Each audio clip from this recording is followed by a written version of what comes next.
Welcome to Table Talk, a place to gather, guide, and go. Each month, join your hosts, Alyssa DeLosSantos and Jill Dobrowansky, as they discuss scripture, life experiences, and everything in between. At our table, we provide a seat for those who have been told there is no room for them. We look forward to having you gather, guide, and go with us each month at Table Talk, where there's always room for one more at our table.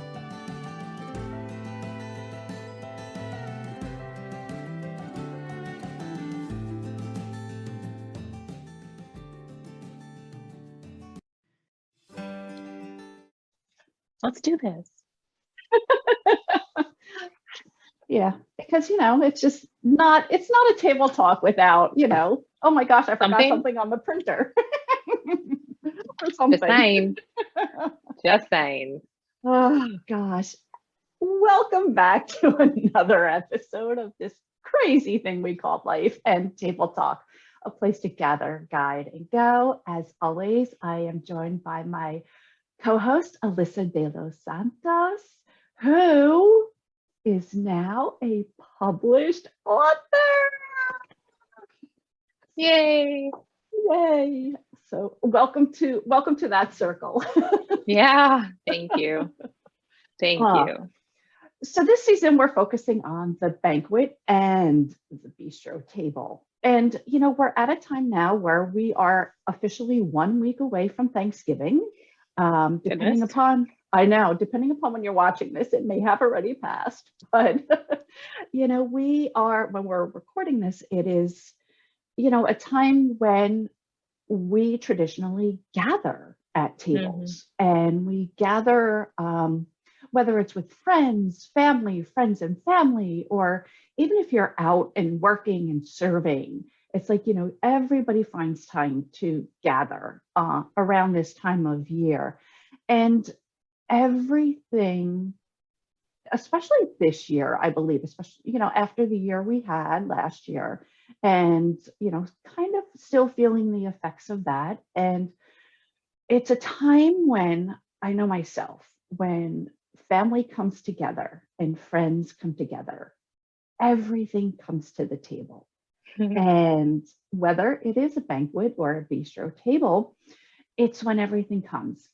Stories, memories, food, which is most often centered around, but it's a time when we gather. And that got us thinking a lot about it, especially with thinking about how when we're around these friends, family, whoever it is, sometimes these sharp items can show up through stories. And, sometimes you can feel that tension internally, but then there's other times when it just kind of hits you out of left field and you're like, whoa, what was that? And I kind of want to talk a little bit about the value of the healing process from that, because those sharp items can hurt and they can scar. And, that also leads to a lot about what your book is about. But how can we be strong enough to not only, as we're called, to put the armor of God on, but how can we show up at the Thanksgiving table when we are in a time of healing, or when we are trying to accept and hold that space of where other people may be? Yeah, that's a good word. And I think statistics have already shown us that the holidays are, we see a spike in loneliness. We see this spike in sort of this tension in relationships. And I think it's important that so rarely do I think about that. Had I really thought about when I come to the table, we're so self-centered, Jill. We're really just kind of thinking about ourselves, what we want to eat, the conversations we desire to have. And we're forgetting that when we show up at the banquet or the bistro table, all these stories come to the table, and mostly they're invisible. Now, some we have a shared history and we know that story, but so often there are these invisible things that we carry to the table. And we've talked about that before. And to be aware that we might be bumping into or falling over someone's invisible wound or their long history, right? So yes, learning how or considering or posturing ourselves to think, okay, I'm going to hold space for someone. That doesn't mean reserve a seat, although like that's nice, but that means really making room for someone's story. When we make room for someone's story to come to the table, that's not only generous and kind, it's wise, because I don't know about you, but no perfect people have ever shown up to one of our Thanksgiving gatherings in the history of ever. Right? So no one is coming to the table perfectly. And I feel like that is a really good starting point for us, where we often end up there. But what would happen when we gather if we started there? Like, I'm not perfect, but we think the best of ourselves, and then we don't extend that same level of compassion and grace toward the people around us. So that's one of our, fallible nature, our fallible nature, I suppose. So let me tell you this. As an English teacher, I was routinely, and I'm talking about if I said it once, I said it 1 million times. I talked to my high schoolers about the arc of a character, or I talked to them about the arc of a story, the natural progression that a story follows, right? And one of the things we talked about super often was how a character evolves and how the story evolves. Now, here's what let's just do a little lesson, okay? A little English lesson. Welcome to my high school English class. What makes a story good, and I'm talking a fiction story, what makes a story good is that the character endures some sort of conflict. And so we call that conflict very, very often an inciting incident. So something happens and the character basically makes a decision. I'm going to go left or I'm going to go right. Whatever decision that character makes changes the trajectory of their life. Okay. So why am I saying this? The truth is, we all have a story. We are all the character in our own story, and we are all on a journey. And I think what we forget is we want someone to be at the same point of the journey that we are because it's comfortable for us. But the reality is, we all have had inciting incidents. Some people, Jill, get stuck there. Some people sit in the conflict and don't know how to move. That person shows up to the table. Some people have had great help. Lots of people who showed empathy and helped them continue on in the journey. And so they show up to the table. But we all come with that different filter. And what's important is that we can't hold someone in the narrative that is most familiar to us, because what we're doing is we are really kind of hindering them from progressing in the journey of their story. So for instance, if we come to the table and we're like, well, Aunt Marge, I mean, she's always drinking too much at the holiday celebrations. We just held Aunt Marge in a narrative. We haven't given her a space to grow and heal. And so this is a really important concept that as we gather, I think it's really important that we reframe the way we consider showing up, the way we allow others to come into this space. How do we do that? We've got to reframe the way we view brokenness. It's not really like, should we? It's we must. You see, so often we have framed brokenness as something that's lost. And we calculate this negative connotation of brokenness. And so once we're around someone who's broken, it feels heavy and sad. And it is often. But I believe, and something I talk about a lot in Broken Vessels, is that brokenness isn't the end, it's the beginning. It is God's opportunity to change the narrative. It's his opportunity. He allows us to let our life grow and heal and go in a new trajectory. And that's hard because we often want that for ourselves, but we don't give that to someone else. And I'm guilty of that. And I'm sorry for that so often, because everyone who comes to the table brings an element of the Lord. And so when I say I've got to hold you in who you were, I'm essentially saying, hey, I don't need what God is doing in you. And the reality is, yes, we do. Because we all bring something different, and that's important. So in the first few pages of Broken Vessels, I talk about, I think it might be even on the page 3, I talk a little bit about a story of a time where I broke the door. Now, in Illinois, where I grew up, we had storm doors. Now, if anyone listening is from Texas, I want to have a moment here. I don't know why most Texans don't have storm doors on their house, but they don't. Jill, do you have a storm door on your house? We don't on this house, but we did on our last house. It drives me nuts not having one. Thank you.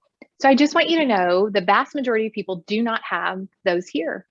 And so, but growing up in Illinois, we did, and I really love those. That's not the point.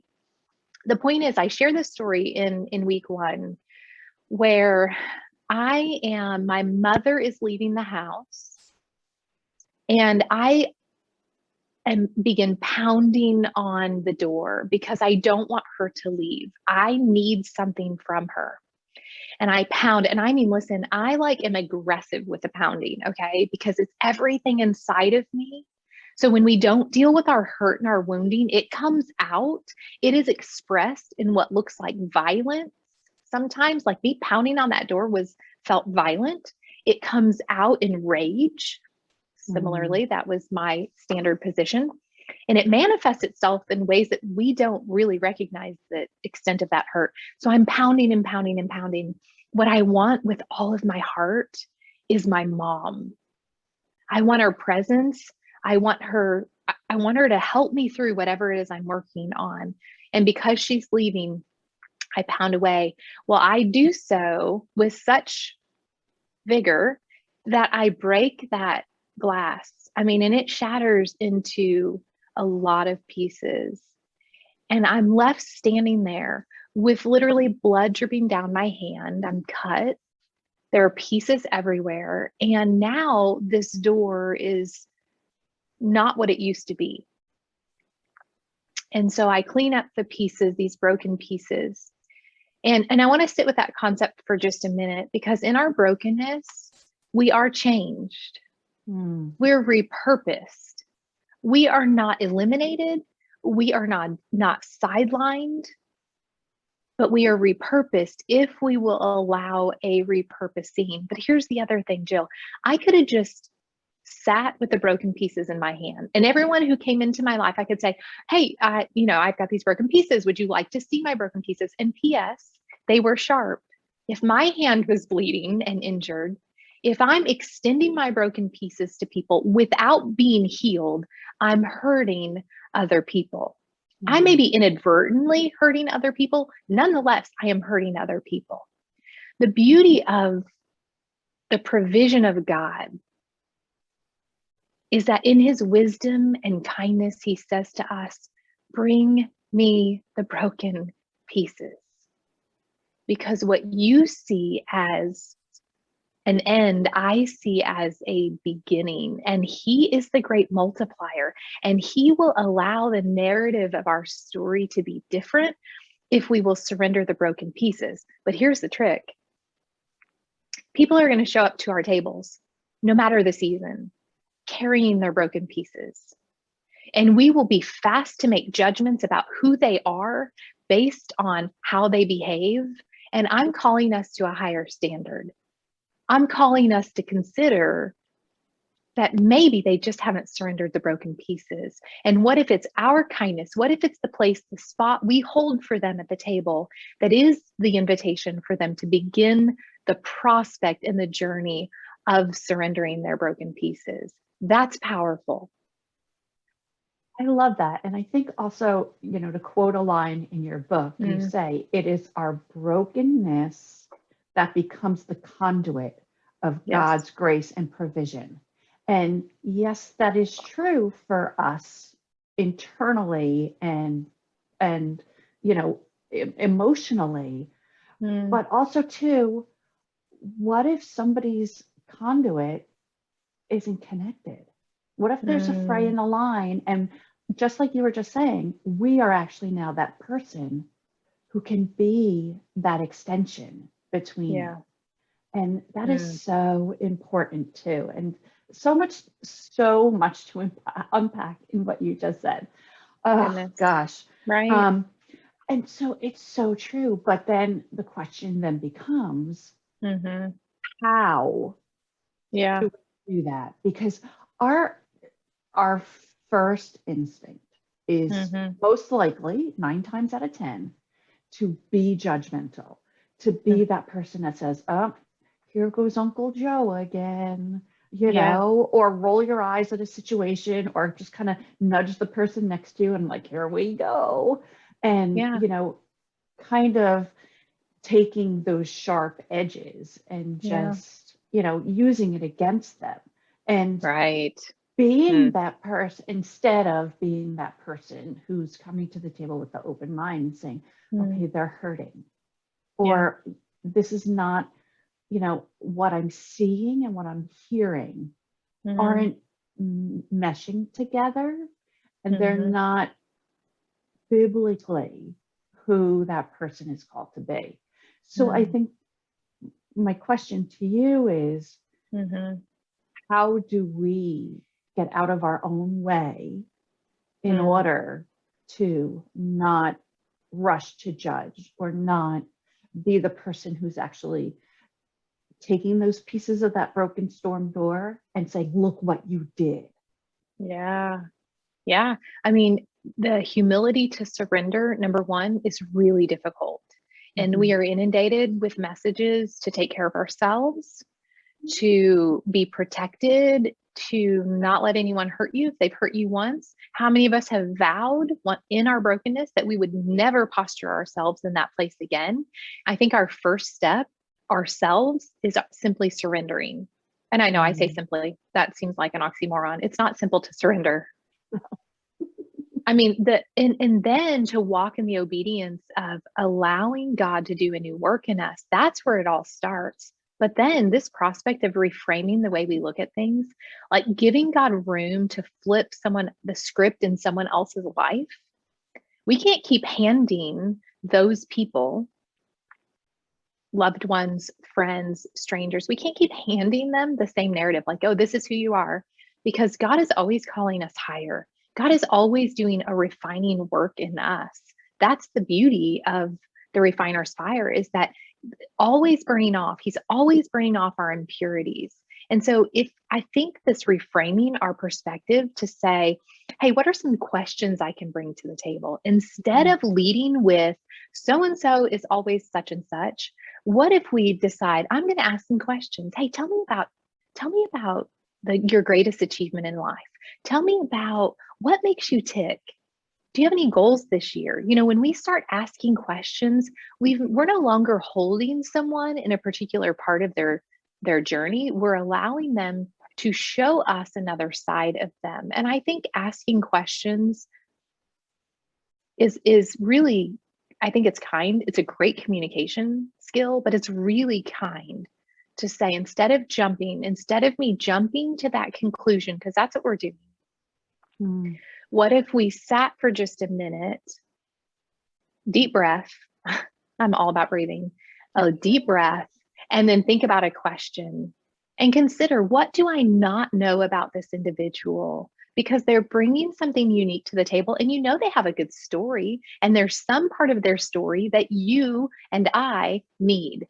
And so they wouldn't be there right? They wouldn't be there if there wasn't something that we could learn that would progress us further in our journey. You see, we look at it only from the perspective of our journey, but what about what they're doing in order to move us along, right? We just think we're there to help everyone, right? We're just so arrogant, prideful like that. Okay, I'll just speak for myself, where I think, oh, what good thing am I bringing to the table? It's like, what good thing is someone else bringing to the table that I need? Reframe the way we're approaching the table. And when we do that, I think it's really, really good, because the reality is our scars, their scars, they are not the end of the story. They are the beginning of the storyline. And what about some sort of broken piece that they have probably connects to some broken piece that I have. And all of a sudden we have a solidarity, a moment of solidarity around a shared story, around a shared wounding, maybe. I think the really interesting thing though, and as I was driving this came to me, I think it's instinctive for us to endear ourselves to like our alma mater, to our church, to our gym, to our favorite coffee shop, but not to each other. Mm. Now, I really was driving down the road thinking about the reality of that. Think about this. Think about how quickly we elevate these sorts of things that we love, but we are not instinctive to endear ourselves to each other. And when we have an opportunity to come to the table, we have this gift of connection. This is among the greatest gifts that we have, this ability to connect, this ability to be in community, this ability to extend that toward one another.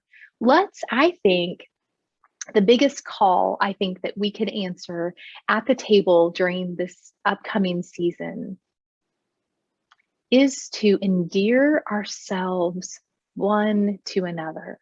Mm. That means opening our hearts. That means releasing the painful narrative. I'm not talking about excusing bad behavior. I'm not talking about putting ourselves in unsafe situations.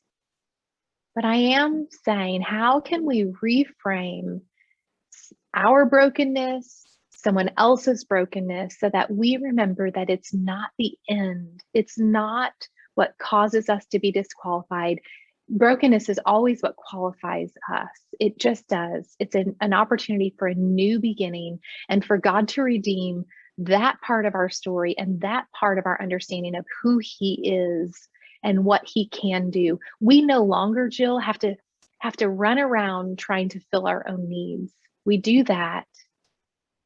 But He's begging us all the time. It's why Jesus says in Matthew, "Come to me, all who are weary and heavy burdened, and I will give you rest." He is calling above the noise in our world, above the busyness of us trying to fill that need that brokenness created, to fill the wound that brokenness created with things of this world, and that won't ever do it.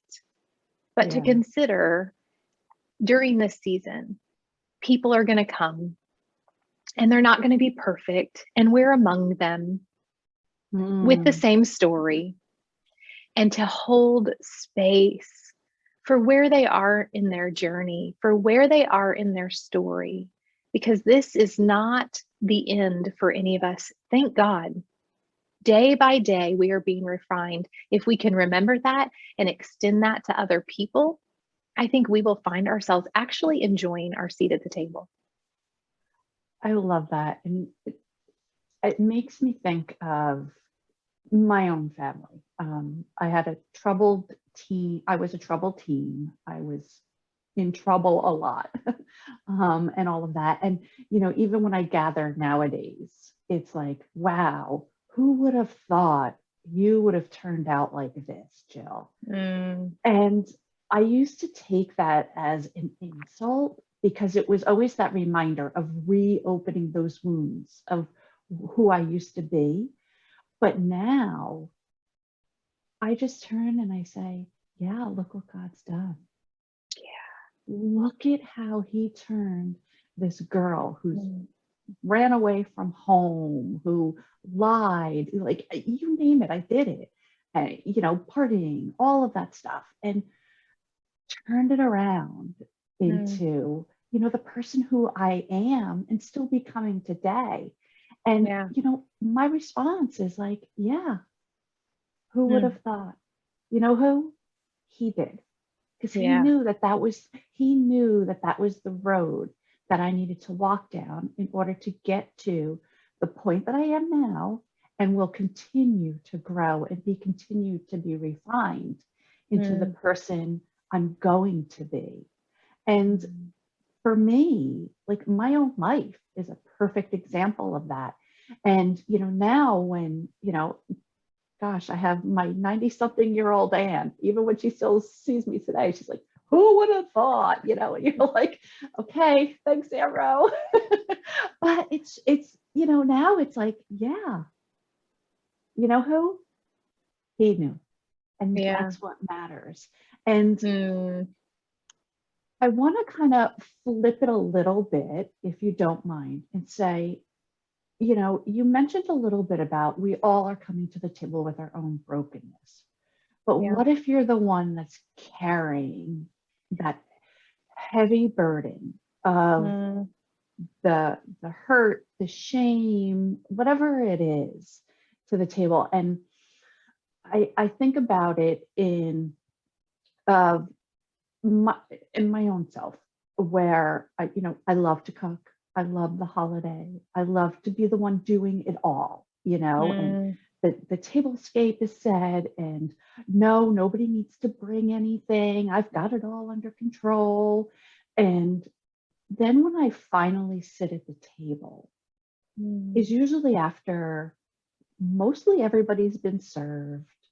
Mostly everybody's already enjoying and partaking in the meal or whatever it is. And I don't take the time myself to sit and to look around, because I'm always thinking, okay, what's next? Clear the dishes, get the dishwasher ready, get dessert out. Like, I'm always one step ahead of myself, and I'm never sitting in that moment. And part of it was because I never wanted to sit in my own brokenness, because I was afraid to hear, oh, who would have thought? You know what I mean? And it wasn't until this past month, when we've been talking about this, that I realized that I was filling that with busyness. I was filling that with preparation. I was filling that with the inability to come to the table and to sit and hold those broken shards of glass in my hand and say, no, it's not this anymore. It's now become this. And so if you're the one coming to the table, carrying that brokenness, or even avoiding it, what would you say to that person? Well, a couple of things. I think before I answer that, something that just keeps reverberating in me, because you're so right. We're not sitting in it. We're afraid to sit in it if we are the one in the middle of the brokenness. And the reality is, I think when we won't, we are perpetuating a narrative that is no longer ours. We are layering this need for healing is getting buried further and further into self-preservation, and we're stunting our own growth, right? We're suffocating ourselves. Ultimately, we're suffocating the soul, because our souls want freedom. We were made for that. And so I would say, number one, we don't have to share our story with everyone. That's not the point of when we say your story is, your scars are a storyline. I don't share all, because like you, I have, let's just say, a rich history of poor choices. And I don't share that from start to finish with everyone. But I also show up to the table and I might say, I'm feeling a lot of feelings. I don't really know what they are. And I just want you to know, if I'm coming across weird, it's because I'm dealing with some things. Sometimes that's enough of an invitation for someone else at the table to think, oh, maybe I'll ask her a question, right? But this willingness to just loosen our grip on control. So when we're trying to control, we have not surrendered. And we have to find someone with whom also we can trust. And we have to be willing. I've got to take these things to the Lord before I can take them to my friends very often. Because if I'm not, then I'm holding out my empty cup to other people. And I'm perpetuating this. Really, it becomes idolatry. My own brokenness becomes idolatry because I'm looking for someone else to fill my need, or I'm elevating my friend's wisdom over the truth that is clear in scripture about where the source of my healing is. And there's a story about, I assume it's a legend, about starfish. And a man is walking along the beach, and one by one, he's attempting to throw these starfish that have been washed up to the shore. He's one by one throwing them back into the source. And, in that story, I think about that, like, okay, if we are outside of, I've been wounded, I'm outside of where I was originally intended to be, right? And so in this case, the starfish is on the beach, it needs to be in the water. And I think sometimes as a friend can launch me back to the source, but that is the only thing that needs to be launched. That's the only thing a friend can do for me, is they can point me back to the hope of my healing, which is Jesus. He is the source of my healing. And if I recognize that when I come to the table, I might be a little freer to say a few things. Now, for those of us who won't come in an active season of brokenness, because the truth is, if you're not in one now, you've just emerged from one, or you may walk in another one soon. That's just the reality of this world. But the truth is, I love Bob Goff. He says this, and he says some of the wisest things in the simplest yet most profound way. He says, our words should leave stretch marks, not scars. Okay, so when we're coming to the table, let's be mindful of the things that we're saying, that the words that we share, that the things that emerge from our mouth, that they stretch someone in love, they don't wound them. And I think that's a good word for us. In addition to that, he often will say, tell someone who you see them becoming. Don't hold someone where they were. Tell them who you see them becoming. This is grace. This is mercy.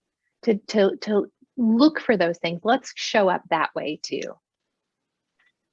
And I think that that's such a great go for this month, especially as we're entering the season when we're going to be gathering at tables, whether it's Thanksgiving, Christmas, Hanukkah, whatever, or even just, gathering just to gather, to think about that one person at the table who is just like, okay, I have to do this. That person who is just like, you're like, all right, yeah, I know they're going to bring it up, or I know that they're bringing something to the table, or what condition they're going to show up at the table. And how can you respond intentionally with grace and not creating a stretch mark, not creating a scar? Yes. What if we did that? What if we took that ghost seriously? What if we really did? What if we held space and decided before we even walked in the door that I'm going to hold space and I'm going to be intentional with a different response? If this is how I always respond, this is how I'm going to respond this time. What if it's just, let's put something in the toolbox? It's a question. It's a question you could ask anyone you were in conversation with. What if we did that? What might happen at our gatherings? You know what might happen? We might shift from a banquet moment to a bistro moment with someone. So good. And healing. This is where healing is multiplied. Drop the mic. Yes. I love that. And you know what? That reminds me, and if you don't mind, I want to quote something you wrote in your book. Yeah. You say, let us not forget that the only way for a waiting world to see the glory of our great God is through the illumination of his grace through the very cracks in our vessels. The areas of our lives that were uphill battles, but now demonstrate his faithfulness. Tell the story. That's all. Ooh. So, Alyssa, Yeah. where can our viewers find your beautiful book? And show us a copy of it, because I have the manuscript. Yes, you do. I know. So it's so pretty. You can't really see it, but the book designer did such a beautiful job. The back is even pretty. I really love that. But it can be, you can find it on Amazon. You can find a link to it on my website, which is my first and last name. And yeah, and even now I have, if you're a small group leader and you want to consider this study, so the full title is Broken Vessels, Reframing Brokenness to Advance the Gospel. And it's a study that you could do by yourself, or you could do it in a group. And I have on my website, there's a promo pack. It's only available through my website. So if you order a certain amount of copies, you get one free plus a small group leader guide to go with it. So yeah, I would love to share that with you. I love it. And I'll definitely include a link in the notes and on the slide and everything like that. But one of the things I wanted to just kind of drum up for you is I love this. What I love about it is that it's not just a traditional devotional where, read this, here's the Bible verse, and here's a journal prompt. It's not that at all. It requires active participation, which myself, I personally loved. And I mean, you give calls to action. And I like this. Sometimes it is about, thinking about and writing it down. But one of your things is invite God through prayer to surface any broken cisterns you have crafted. Ask God to reveal what you're trying to fill and what he wants to supply. There's calls to action, and read Jeremiah, do this, do that. And I absolutely love that about your book. Yeah, thank you. Well, when I wrote this 5 years ago, because this has been a long journey, obedience is a long walk in the same direction. And I'm real good at long walks in one direction. Or a long time to start walking either way. We won't say which is more accurate. But 5 years ago when I wrote it, I really sensed heavy on my heart, the Lord saying, my people are not lingering in what they're learning. That we're opening it, we're cracking the Bible open. We might even have a Bible study we're doing, and we're quick to fill in the right answers and then close it. And so when do we let it penetrate? When do we let it go deep in so that it doesn't just change us in the moment, but it changes us for a lifetime? When are we sitting there? And that was really what spurred me in the way, as you're mentioning, the days of reflection and the journaling prompts that are available. It is really about, listen, we don't need to give someone 3 diet plans, 14 podcasts, 12 books to read. We don't need to fix people. But we can encourage people to take responsibility and just sit for a little bit and do the tough work of healing. I love that. They are what I love to refer to as the take 2 Bible verses and call me in the morning people. Yes, I remember you saying that. It's so true. And I've been that person. Guilty. I'm so sorry. I'm so sorry. I don't want to fix you. I want to encourage you. I want to spur you on in the journey of your story, because God desires to use our story for his great purpose.